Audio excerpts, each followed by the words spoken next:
챕터 4. 배색 적용 의도 작성. 색채 디자인에 의해. 색채 조화론. 먼셀의 색채 조화론. 미국의 색채 연구가 엘버트 헨리 먼셀이 제안한 이론으로 색의 삼속성인 색상, 명도, 채도를 기준으로 색의 균형, 질서, 연관성을 고려하여 조화를 이루는 것이 핵심입니다. 이 이론은 이후에 문 스펜서의 색채 조화론에도 영향을 주었습니다. 회전 혼색법을 사용하여 2개 이상의 색을 배색할 때 명도 단계 N5에서 색질이 가장 안정된 균형과 조화를 이룬다고 주장하였습니다. 조화의 예로는 무채색의 조화, 단 색상의 조화, 동일 색상의 조화, 동일 색조의 조화, 그라데이션 배색의 조화, 보색의 조화가 있습니다. 오스트바이트 색채 조화론. 오스트바이트 색채 조화론은 독일의 화학자 빌 헬름 오스트바이트가 제안한 이론으로 그는 조화는 곧 질서다 라는 관점에서 색채 조화를 체계적으로 설명했습니다. 이 이론에서는 무채색의 조화, 동일 색상의 조화, 등가 색환에서의 조화, 보색 마름모 꼴에서의 조화, 다색 조사에 대한 이론을 제시하여 색채 디자인의 다양성과 질서를 동시에 추구했습니다. 슈비렐의 색채 조화론. 슈비렐의 색채 조화론은 프랑스 화학자 슈비렐의 색의 대비와 조화에 중점을 둔 이론입니다. 도미넌트 컬러, 즉 전체를 주도하는 색이 존재함으로써 조화를 이룰 수 있다고 보았고, 세퍼레이션 컬러, 흑색 윤곽성을 활용하면 이상적인 조화를 이룰 수 있으며 서로 부조화인 색이라도 흑색이나 백색을 더해 조화롭게 만들 수 있다고 설명했습니다. 보색 배색의 조화. 두 색의 강한 대비도 대립되는 색상 간의 조화로 받아들일 수 있다고 주장했습니다. 저드의 색채 조화론. 저드의 색채 조화론은 미국의 색채학자 저드가 제안한 이론으로 사람의 인지와 심리적 반응을 바탕으로 색채 조화를 설명한 것이 특징입니다. 규칙적인 색채의 요소가 일정하면 조화되는 질서의 원리, 사람들에게 익숙하고 잘 알려진 색은 조화되는 친근감의 원리, 유사한 색은 조화되는 유사성의 원리, 색이 명쾌하면 조화되는 명료성의 원리를 강조했습니다.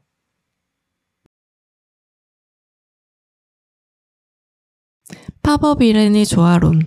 파버 비렌은 미국의 색채 전문가로 환경색채, 색채 조절, 색채 응용 분야에서 활발히 활동한 이론가이자 실천가입니다. 그는 색채 배합의 심리적 영향을 연구하여 기존의 이론과는 다른 새로운 색채 조화의 방향을 제시했습니다. 특히 색이 인간 감각에 미치는 영향을 강조했습니다. 붉은 계열의 실내에서는 시간이 더 길게 느껴지는 등색의 속도감도 강조했습니다. 요하네스 이텐의 색채 조화론. 요하네스 이텐은 독일의 미술 교육자이자 예술가로 색채 교육과 조화 이론의 기초를 마련한 인물입니다.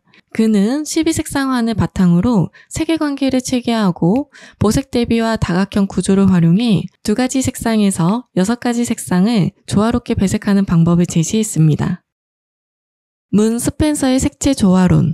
미국의 색채학자인 문과 스펜서는 먼셀의 표색기를 기반으로 색채 조화 이론을 정량화하였습니다. 이들은 색의 삼속성, 색상, 명도, 채도를 바탕으로 오메가 공간이라는 색 입체 모델을 만들고 이를 통해 색의 조화와 정도를 수학적으로 분석하고 정량적으로 제시했습니다. 색의 대비.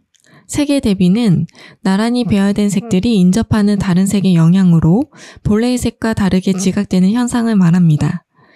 대비의 종류는 다음과 같습니다. 개시 대비.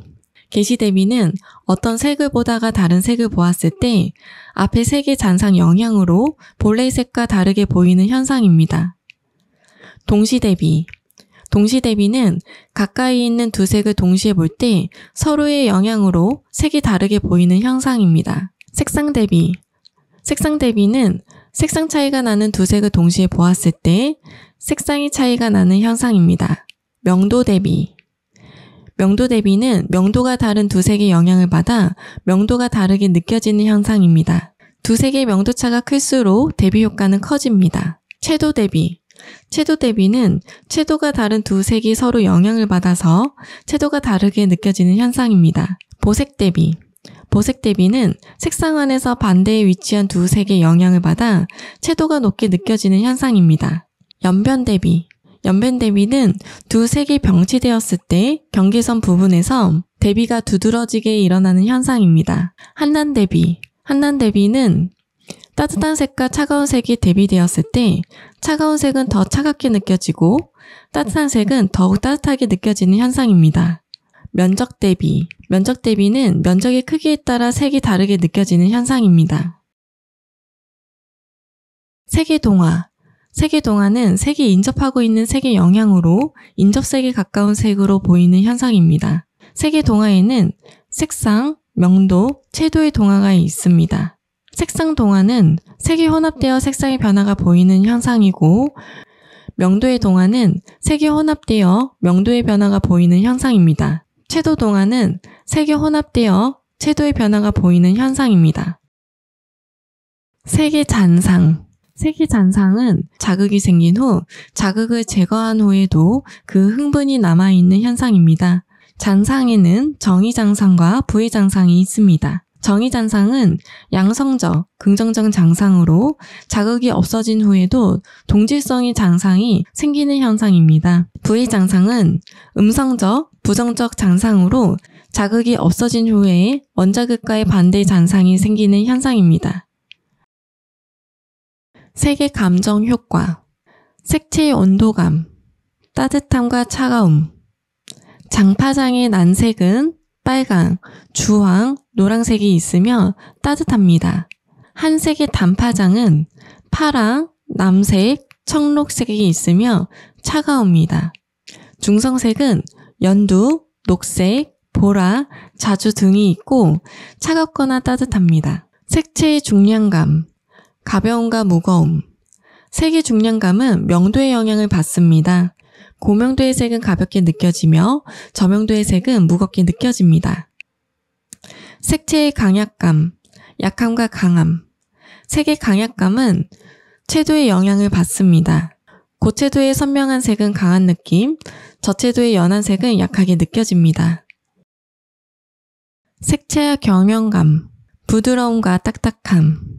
색의 경영감은 명도와 채도의 영향을 받습니다. 저채도의 고명도의 색은 부드럽게, 저채도의 저명도의 색은 딱딱하게 느껴집니다. 경영감은 색채의 톤과 밀접한 관계가 있습니다. 색채의 흥분과 진정. 고채도의 난색 계열의 색은 흥분감을 줍니다. 저명도 한색 계열의 색은 진정감을 줍니다. 진출과 후퇴, 명도와 색상의 영향을 받습니다. 난색 계열의 고명도의 색은 진출돼 보이고 한색 계열의 저명도 색은 후퇴되어 보입니다. 주목성. 강한 대비를 통해 시각적으로 눈에 잘 띄게 만들어 주의를 끌게 하는 효과입니다. 사람의 눈에 자극이 되어 잘 보입니다. 난색 계열의 고채도의 색이 주목성이 높습니다. 명시성. 두 색 이상의 배색 차이로 멀리서도 잘 보입니다. 고명도 고채도의 색이 명시성이 높습니다. 색채와 계절감. 봄은 파스텔 계열의 고명도 색을 주로 사용하고 부드러운 이미지를 표현합니다. 여름은 고명도, 고채도의 색을 주로 사용하고 시원하고 강렬한 이미지를 표현합니다. 가을은 난색 계열의 중명도, 중채도의 색을 주로 사용하여 따뜻하고 편안한 이미지를 표현합니다. 겨울은 한색 계열의 저명도, 저채도의 색과 무채색을 주로 사용하고 깨끗하고 차가운 이미지를 표현합니다. 기출문제 풀어보도록 하겠습니다. 기출유형 28번째.